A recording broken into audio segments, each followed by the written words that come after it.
Bonjour à tous et bienvenue dans cette nouvelle vidéo. Aujourd'hui on se retrouve pour la partie 2 du Bookshelf Challenge. Pour petit rappel pour ceux qui n'avaient pas vu ma première vidéo, le Bookshelf Challenge c'est un challenge que je me suis lancée à moi toute seule sans que vraiment personne ne me demande quoi que ce soit.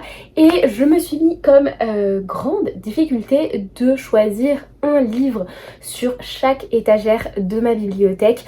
Un livre qui a particulièrement marqué ma vie de lectrice et comme ça, j'essaye de vous montrer un petit peu quel genre de lectrice j'étais, quel genre de lectrice je suis et quelles sont un petit peu les évolutions que j'ai envie de prendre aussi dans les années à venir, quels sont les styles de livres que j'aime maintenant consulter alors qu'avant pas du tout. Donc voilà, ça permet un petit peu de retracer toute ma vie de lectrice et de mieux comprendre comment j'appréhende ma lecture et mes lectures à l'heure actuelle. Sans plus tarder, on va commencer. J'ai dégoté une belle petite pile. Donc c'est la deuxième partie de ce challenge qui va en fait être découpé en 3 parties puisque je me rends compte que sinon les vidéos durent 3 heures et c'est absolument indigeste à regarder. Donc du coup aujourd'hui on va se concentrer sur les 3 première rangée de ma bibliothèque et donc il y a 9 étagères, donc 9 livres à vous présenter. Sans plus tarder, on commence. Je commence par l'étagère des livres qui sont mal aimés mais dont je n'arrive pas à me séparer. C'est des livres pour lesquels j'ai pas forcément eu un avis ultra positif, qui m'ont pas forcément procuré énormément d'émotions positives, mais sans me l'expliquer, je n'arrive pas à m'en séparer. Donc je les garde tout en bas de ma bibliothèque, un petit peu comme le tiroir des vieilles chaussettes sans paire, et je n'arrive pas à m'en séparer. Et parmi tous ces petits livres là, il n'y en a pas beaucoup, je essaye de les compter d'ici, il y en a 8. J'ai choisi, je me penche pour l'attraper, ce livre-ci. Donc c'est Ce que je sais enfin de Carrie Hope Fletcher. Et ce livre-là m'a mis une énorme claque à un moment où j'étais pas prête de la recevoir. Et c'est pour ça en fait qu'il se retrouve sur cette étagère un petit peu des mal aimés. C'est horrible à dire comme ça, mais c'est un livre qui m'a procuré beaucoup d'émotions négatives, qui m'a causé énormément de crises d'angoisse parce que il venait titiller des... j'ai pas envie de dire traumatismes, mais des petits dramas indescriptibles. Je n'arrive pas à trouver mes mots. Vraiment, ce livre-là, encore aujourd'hui, me fait cet effet-là. Je ne sais pas pourquoi. Pour la petite histoire, donc vraiment, je l'ai acheté parce que la première de couverture résumait à l'époque complètement mon état d'esprit. Je vous la lis comme ça, ça sera beaucoup plus simple. Donc il y a le titre, Ce que je sais enfin, et juste en bas ici, il y a quelques mots qui sont utilisés. Les amis, les profs, le harcèlement, l'amour, le collège, le lycée, internet, la pression, le respect, les erreurs et les premières fois. Et à l'époque, je me souviens que ces mots-là m'avaient énormément parlé et je vois encore pourquoi ils m'ont parlé. Et donc je m'étais dit bah vraiment ce livre-là va avoir la réponse à toutes mes questions. Prenons-le et voilà, peut-être qu'il y aura du bon qui va en sortir. Il y a eu du bon parce que ça m'a permis de vraiment prendre conscience de certaines situations qui n'étaient pas du tout correctes, qui n'étaient pas du tout bonnes pour moi et mon évolution dans ma vie après d'adulte, si je peux dire ça comme ça. Je l'ai lu du coup en terminale et je me souviens avoir eu beaucoup de mal à le terminer. Donc pour le présenter très rapidement, j'avais laissé vraiment le marque-page à un moment du livre qui me parlait particulièrement. Donc en fait il y a une thématique ici qui commence sur un chapitre. Donc là par exemple c'est perdre ce qu'on n'a jamais eu. Et elle va parler un petit peu de elle, son ressenti, comment elle a fait face un petit peu à cette problématique à l'époque, comment avec ses yeux de personne un petit peu plus mature, elle voit les choses. Et j'ai trouvé que c'était un livre qui était super bien fait, mais il aborde des thématiques qui sont très dures. Il faut être capable de les lire, il faut être capable d'entendre parler de ça au moment où on le lit. Et pour moi, Je sais pas s'il correspond forcément à un public ultra jeune. Je l'avais eu vraiment au rayon jeunesse et c'est vrai que bon, à l'époque j'avais pas forcément la situation pour le lire, mais je trouve qu'il parle vraiment de trucs très très difficiles et il faut pas le mettre entre les mains de n'importe qui. Je pense que par exemple à 12-13 ans c'est beaucoup trop jeune pour lire ça. Il faut vraiment avoir minimum 15 ans et voilà, il n'y a pas d'âge requis vraiment pour lire ça. Carrie, c'est vraiment une youtubeuse anglaise, moi que j'ai regardé du coup à la suite de ce livre et que j'aime beaucoup, qui est très solaire, très positive, qui va effectivement parler de sa vie sans que ce soit non plus complètement tabou. Et voilà, sans aborder de sujets forcément difficiles. Mais voilà, ce livre-là m'a beaucoup marqué parce que c'était un moment où j'avais besoin d'ouvrir les yeux sur des choses et ça m'a fait ouvrir les yeux sur des choses et ce que j'ai découvert m'a pas forcément plu et j'ai dû beaucoup travailler après sur moi à la suite de cette lecture. Donc voilà pourquoi il m'a marqué et pourquoi malgré tout son potentiel il est dans cette étagère des vieilles chaussettes dont je n'arriverai jamais à me séparer. Voilà pour ce premier titre. On commence vraiment très très fort. On poursuit sur l'autre étagère qui n'est autre que ma pile à lire. Donc là j'ai pas choisi de livre puisque je ne les ai jamais lus. Donc c'est un petit peu compliqué pour moi de vous en présenter un plus qu'un autre. J'ai tous envie de les lire, c'est pour ça qu'ils sont sur cette étagère. Et donc on continue avec l'étagère de mes jeunesses et des livres vraiment que je dévorais tout mon collège et début de mon lit.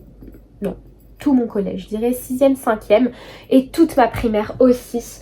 Et donc là j'ai choisi Annie pour toujours le club des babysitters. C'est vraiment un livre que j'ai lu et relu et re-relu. Pour la petite histoire, c'est juste un club d'amis, donc elles sont 5, puis après 6, puis après 7, puisqu'il grandit au fur et à mesure des années forcément.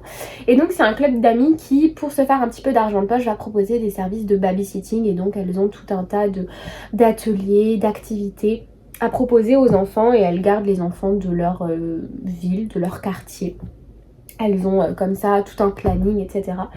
Et en fait, c'est tout simplement leur histoire de filles au lycée, au collège, qui grandit, qui se pose plein de questions. Et j'adore, voilà. Ça parle d'amitié, ça parle de différence, ça parle d'acceptation, ça parle d'amour, ça parle vraiment de plein de choses. Et ça parle de famille aussi. J'ai vraiment adoré cette saga, j'en ai eu plein. Pour la petite anecdote, c'était des livres que j'avais l'habitude de relire tous les septembre de chaque année. Donc au moment de la rentrée, je relisais à chaque fois celui-ci, puis tous les autres. Et comme ça, j'arrivais à peu près jusqu'à mon anniversaire. Et à mon anniversaire, j'en avais un nouveau. Et je pouvais comme ça augmenter petit à petit ma collection. Voilà, c'est vraiment des petits livres que je conseille parce que ça aborde des sujets qui sont très intéressants. Même pour les enfants très jeunes, je vous dis, je lisais ça en primaire déjà. Et ça permet de parler un petit peu de sujets sans forcément que ce soit tabou ou difficile. C'est vraiment abordé de manière ultra légère.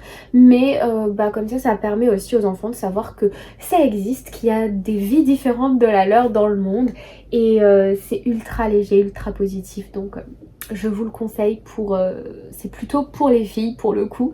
Donc pour toutes les petites filles qui ont commencé à lire, c'est quand même des gros livres. Dans chaque livre, vous avez 3 histoires. Et il me semble que ça a été adapté aussi en série télé. Et pour le coup, je ne l'ai jamais vu. Et je pense un jour regarder juste par curiosité pour voir comment mon livre de jeunesse a été adapté en série télé. Ensuite, on poursuit avec l'étagère des fantaisies jeunesse. Et pour le coup, en fantaisie jeunesse, j'attrape le prochain. J'ai pris un livre qui m'a un petit peu choquée. Je ne me souviens pas vraiment de l'histoire, pour être tout à fait honnête, mais il y a une scène en particulier qui m'a choquée et à laquelle je pense encore aujourd'hui.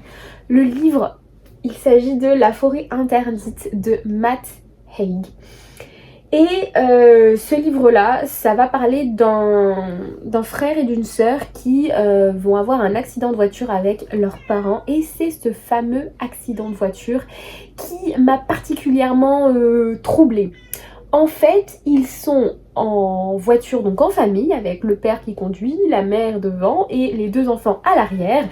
Et devant eux, il y a un camion qui transporte des troncs d'arbres. Et en fait, c'est vraiment décrit hyper simplement et on s'imagine vraiment la scène. Et en fait, les troncs d'arbres sont mal attachés. Ils dévalent complètement le camion, le père essaye de les éviter, mais malheureusement ils se prennent un tronc sur la voiture et ils meurent comme ça. Voilà, les enfants survivent et les parents, eux, décèdent dans l'accident. Et vraiment, cet accident m'a glacé le sang. Je ne sais pas comment vraiment l'expliquer, mais cet accident m'a vraiment glacé le sang. Pour ça, je garderai à jamais en tête ce livre-là. Et après, voilà, je sais qu'ils allaient en Norvège, chez une tante hyper froide. Voilà, je ne m'en souviens vraiment que très vaguement, mais je me souviens d'une histoire à glacer le sang qui m'avait beaucoup plu à l'époque, mais qui m'avait vraiment fichu le frisson. Et pour le coup, cette scène m'a juste marquée. Et depuis, encore aujourd'hui, quand je vois un camion qui transporte des troncs d'arbres, je me décale sur la voie d'à côté. Voilà. Et je demandais à mes parents aussi de le faire après l'avoir lu. Je ne sais pas si vous avez entendu, mais mon chat est en train de miauler et de gratter à la porte du bureau, donc je vais aller l'ouvrir et je reviens. Ok, donc le chat est rentré, il va peut-être nous laisser tranquille. Et sans plus tarder, on va enchaîner avec la prochaine étagère qui a été très facile, vraiment pour moi très facile à choisir puisqu'il s'agit de l'étagère Harry Potter. Il a juste fallu que je choisisse entre mes 7 volumes et sans trop de difficulté, j'ai choisi le tome 7. Le tome 7, c'est le premier tome en fait que j'ai lu puisque je regardais les films. Je suis allée voir le 7 partie 1 au cinéma et à la fin du partie 1, je me suis dit non, c'est pas possible, je ne peux pas rester comme ça, j'ai besoin de savoir et donc je suis allée me procurer le tome 7. Donc j'ai commencé par la fin, tout va bien. Ce livre-là m'est particulièrement cher parce que ma mère l'a fait tomber dans la baignoire. Mon frère a dû mettre du lait de céréales un petit peu dedans. Il est complètement poussiéreux, il est jauni, mais je l'aime parce que c'est le mien et c'est mon premier Harry Potter. Donc pour rien au monde, je le changerai. J'ai la version vraiment qui sortait à l'époque de Folio Junior, hyper vieille.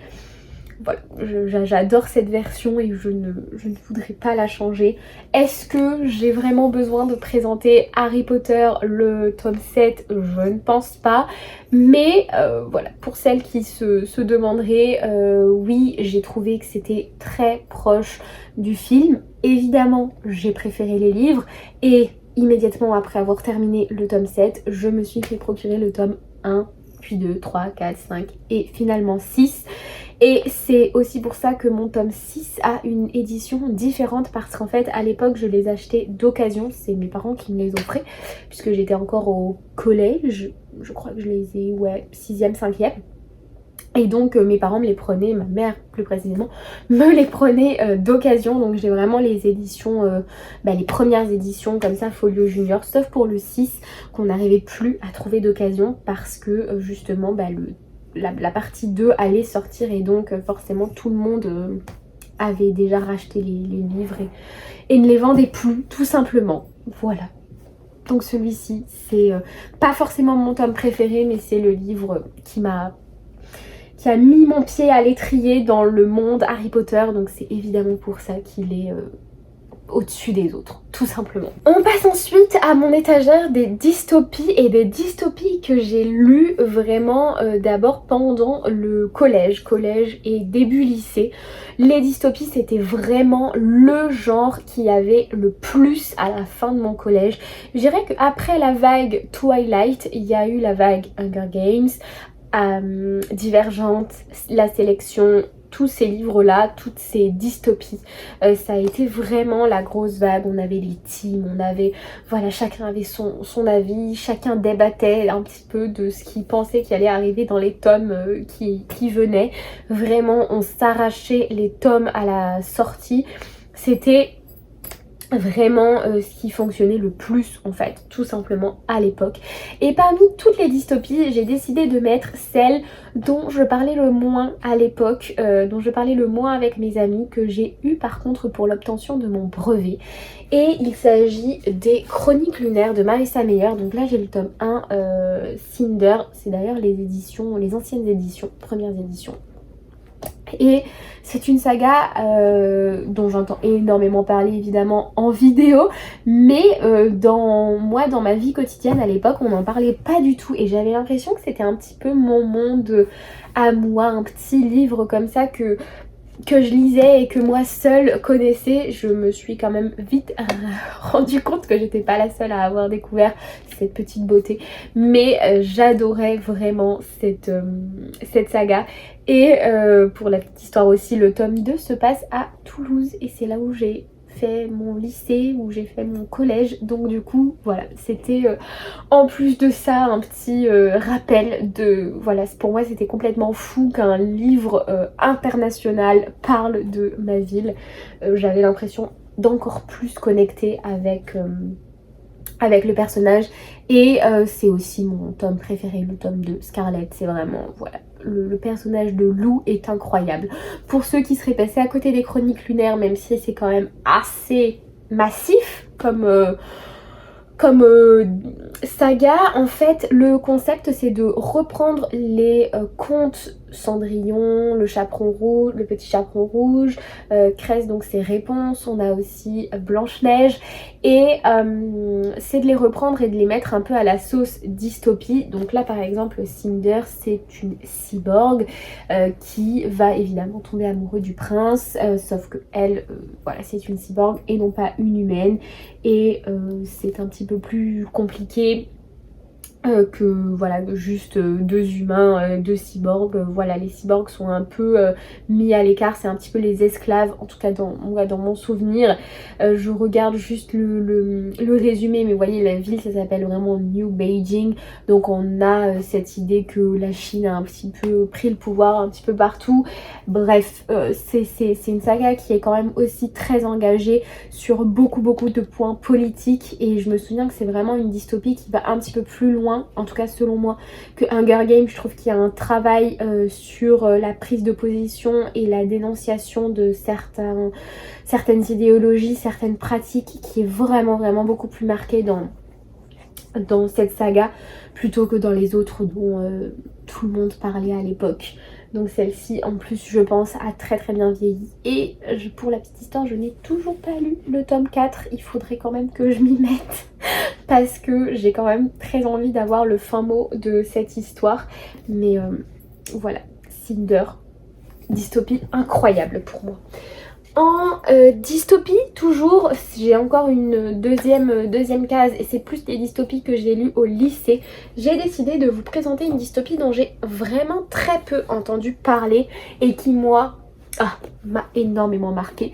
Il s'agit de Multiversum et l'écrivain est un écrivain italien. C'est Leonardo Patrignani, je ne sais pas comment ça se prononce.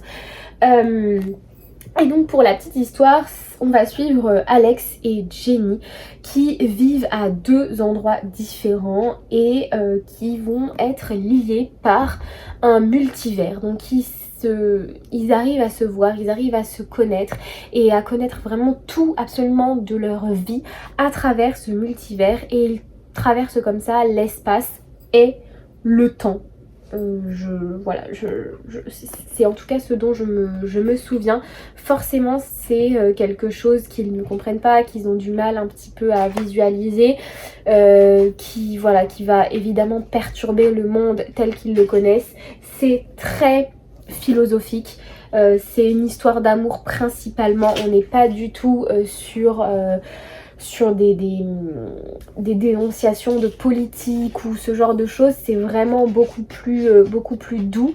Mais c'est une dystopie qui est incroyable, qui m'a vraiment beaucoup marquée par sa douceur, sa justesse, l'expression de ses sentiments et des émotions. Voilà, c'est un couple qui est juste fou. Il y a un tome 2 qui est tout aussi incroyable. C'est juste une duologie pour le coup. Et vraiment, j'ai adoré. Je ne peux que vous le recommander. C'est vraiment particulier. Il faut vraiment se mettre en tête que c'est un petit peu une sorte de scientifique fou qui a écrit ce livre. Mais je l'ai trouvé tellement brillamment écrit et c'est tellement riche comme univers que ça vaut vraiment le détour. Je l'ai lu il y a très longtemps, donc forcément je me souviens pas forcément de tous les petits détails, mais il y a comme ça des scènes qui m'ont vraiment marqué. Donc voilà, Multiversum, ce que je ne peux que vous conseiller chaleureusement. Et on va terminer par l'étagère que j'aime le moins, entre guillemets, dans ma bibliothèque. Décidément, ça fait 2 étagères que j'aime pas forcément. C'est l'étagère des vampires. Il faut savoir que les créatures vampiriques qui sont de près ou de loin liées aux vampires, c'est pas des créatures en fait que j'apprécie dans les romans parce que souvent ils sont trop romantisé. Vraiment, on se croirait dans Twilight. C'est en partie aussi pour ça que j'ai du mal avec Twilight et je sais que je vais casser un mythe auprès de certaines personnes parce que Twilight, ça a vraiment été absolument adoré. Et moi, je n'ai jamais vraiment franchi le pas de lire les livres parce que les films m'ont vraiment stoppé et que j'ai du mal à voir des vampires qui sont pas vraiment vampires. Vous voyez, pour moi, le vampire, c'est vraiment l'être qui a besoin de sang, qui est mauvais, qui est charismatique, qui est d'une beauté renversante pour attraper et attirer ses proies. C'est vraiment ça pour moi un vampire. Donc dans certains livres on le voit un petit peu plus, par exemple dans les Étoiles de Nose Head, je crois que vous voyez juste ici, on voit un petit peu plus les vampires sous un visage un petit peu plus sombre. Mais moi c'est ce que j'aime du vampire, j'aime cette dualité du côté sombre et du côté encore humain qui leur reste parce qu'ils changent pas du tout au tout. Et c'est ça moi qui m'intéresse vraiment. Donc c'est vrai que dans la plupart c'est toujours des vampires juste très très beaux mais qui mangent soit une sorte de substance qui remplace le sang, soit qui mangent des animaux tout mignons, donc forcément ils sont pas dangereux. Voilà, c'est pas forcément ce que moi j'ai envie de lire. J'ai vraiment envie de voir la problématique du vampire qui ne vieillit pas dans un monde où tout le monde vieillit. Bref, il y a quand même des problèmes. Moi c'est une créature qui me pose vraiment question et tous les livres, en tout cas la plupart que j'ai lus, ne juste romantiser le côté vampire sans pour autant rentrer dans le vif du sujet, dans le vif des questions que je me posais.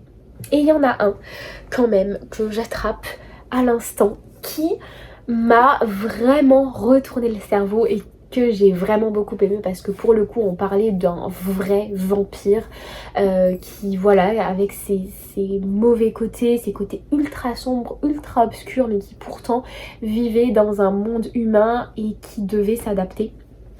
Et donc je parle de La Société des S de Suzanne Hubbard. Je l'ai lu il y a très longtemps, donc je ne vous ferai pas l'affront de vous faire un résumé un petit peu approximatif. Mais juste pour dire très simplement ce dont ce livre parle, on va suivre des vampires qui s'organisent en société et qui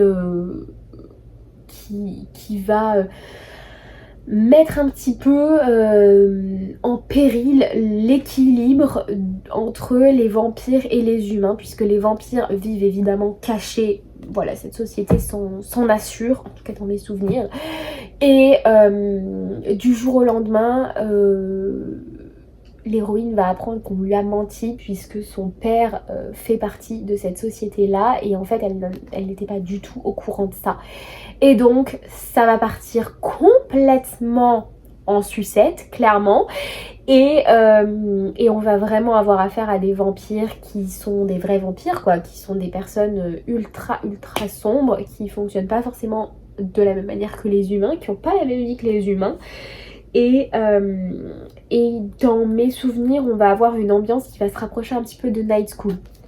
En mode Dark Academia, j'ai adoré, voilà, forcément on va suivre une lycéenne il me semble à l'époque qui du coup va apprendre un petit peu à vivre à travers cette société qui, voilà, dont elle n'avait vraiment aucune idée avant de l'apprendre.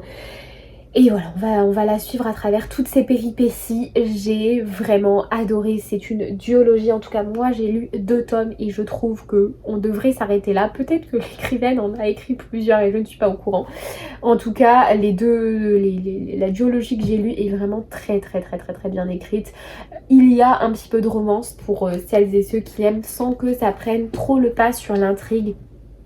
Et on a vraiment une intrigue qui dans mes souvenirs est digne d'un roman policier. Donc voilà, vraiment saga incroyable et c'est très rare pour moi que je dise ça avec des vampires. Donc c'est que vraiment, elle vaut le coup, croyez-moi. D'ailleurs, en parlant de vampires, j'ai très envie de me lancer dans la saga de Carissa Broadbent. Le serpent et le roi de la nuit, je crois que c'est ça le nom du premier tome, parce que j'ai évidemment lu La guerre des cœurs brisés, le tome 1 et je suis en train de lire le tome 2 et je vais évidemment lire le tome 3 parce que j'adore cette saga et j'aime beaucoup l'univers de l'écrivaine. Mais sa saga sur les vampires, parce qu'il y a des vampires, j'ai peur d'être déçue. J'ai peur de me dire encore, voilà, c'est encore des vampires comme je les déteste, en mode romantisé à fond. Et j'ai un petit peu peur d'être déçue. Donc dites-moi en commentaire si vous avez lu cette saga, ce que vous en avez pensé et si oui ou non je devrais me lancer dans cette saga vampirique, même si voilà, j'aime pas du tout les vampires hyper romancé, hyper mignon, tout beau, tout rose là, j'aime pas ça. Moi j'aime bien rentrer dans la noirceur et la dualité du personnage. Et je ne sais pas en fait à quoi m'attendre. Je pense que je vais quand même franchir le pas, très certainement. Et une fois que je l'aurai lu, par exemple, je l'ai fait là récemment avec Assoiffé de Tracy Wolf, il me semble que c'est ça, parce que j'avais entendu dire que c'était une parodie vraiment de Twilight, donc moi je m'attendais à lire un truc vraiment en second degré et j'aime bien le second degré, j'aime vraiment beaucoup, donc je voulais voir ce que ça donnait et j'ai vraiment détesté parce que c'est vraiment Twilight, mais je crois qu'elle est très sérieuse. Je sais pas pourquoi les gens ont dit que c'était du second degré.